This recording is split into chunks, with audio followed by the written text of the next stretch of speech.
अस्सलाम वालेकुम। आज हम मैंगो कुल्फ़ी तैयार करेंगे, जिसके लिए 1 किलो दूध ले लिया है। ऑल पर्पस दूध है, नॉर्मल जो गाढ़ा दूध होता है, और 2 इलायची के दाने इसमें जाएंगे। इसको हम करने के लिए रख देंगे। 1 बड़ा मैंगो जाएगा इसमें। 1 पाव के करीब इसमें खोया ले लें, या मेरे पास कलाकंद है, मैं कलाकंद यूज़ कर रही हूँ। चीनी इसमें 1 कप जाएगी, जो कि आधी जो है हम मैंगो में डालेंगे और आधी दूध में शामिल करेंगे।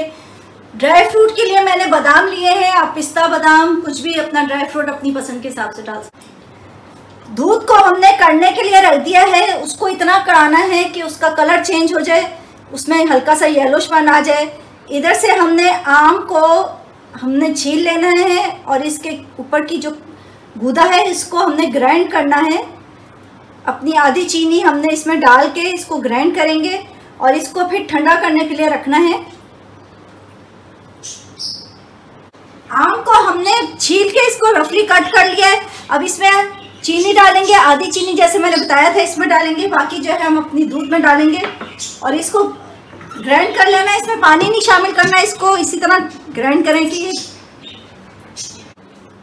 ये अगर मैंगो इस तरह शेक ना हो रहे हो, क्योंकि बाज़ दफ़ा सख्त मैंगो आए हुए होते हैं और वो शेक नहीं होते हैं, तो उसके लिए हम थोड़ा सा दूध डालेंगे।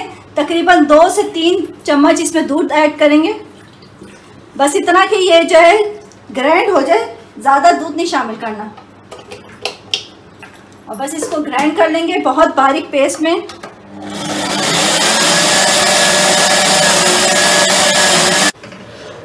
दूध हमारा कढ़ गया है। अब हम इसमें खोया शामिल करेंगे। जैसे मैंने बताया मेरे पास कलाकंद थी, मैंने कलाकंद डाल रही हूँ, खोया भी डाला जा सकता है। और इसमें ऑलरेडी मीठा होता है, तो हम ज़रा सी चीनी इसमें कम डालेंगे।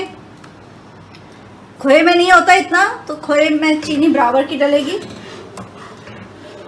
और इसको हम 5 मिनट के लिए और पका लेंगे। कलाकंद सारी डाल के हमने थोड़ा सा पका लिया है, साथ चीनी ऐड करेंगे और इसको 5 मिनट के लिए पका के फिर हम इसमें से इलायची अपनी निकाल देंगे बाहर, और इसको थोड़ा सा ठंडा करने रखेंगे। ये दूध पकते हुए हमने बादाम अपने बारीक बारीक काट के रख दिए थे, ये डाल देंगे ताकि इसमें टेस्ट इसका भी आ जाए, बादाम का पकने का। आम का जो हमने पेस्ट तैयार किया था, इसको हमने फ्रिज में रख दिया था ठंडा करने के लिए। और ये हमने दूध पका के जो कुल्फ़ी का हमने दूध तैयार किया था, इसको भी हमने रूम टेम्परेचर पे बहुत अच्छा सा ठंडा किया है, बिल्कुल गर्म नहीं है। अब हम इसमें इसको मिला देंगे मैंगो में, कुल्फ़ी का दूध जो तैयार किया था, और इसको अच्छा सा मिक्स करके हमारे पास कुल्फ़ी का सांचा है, हम उसमें डाल के इसको जमाएंगे। आप लोगों के पास ना हो तो आप नॉर्मल बर्तन में अपने किसी भी उसमें जमा सकते हैं। हैंड बीटर से मैंने अच्छा सा मिक्स करने के लिए हैंड बीटर यूज़ कर रही हूँ, ताकि मैंगो अच्छा सा मिक्स हो जाए इसमें। ये देखें,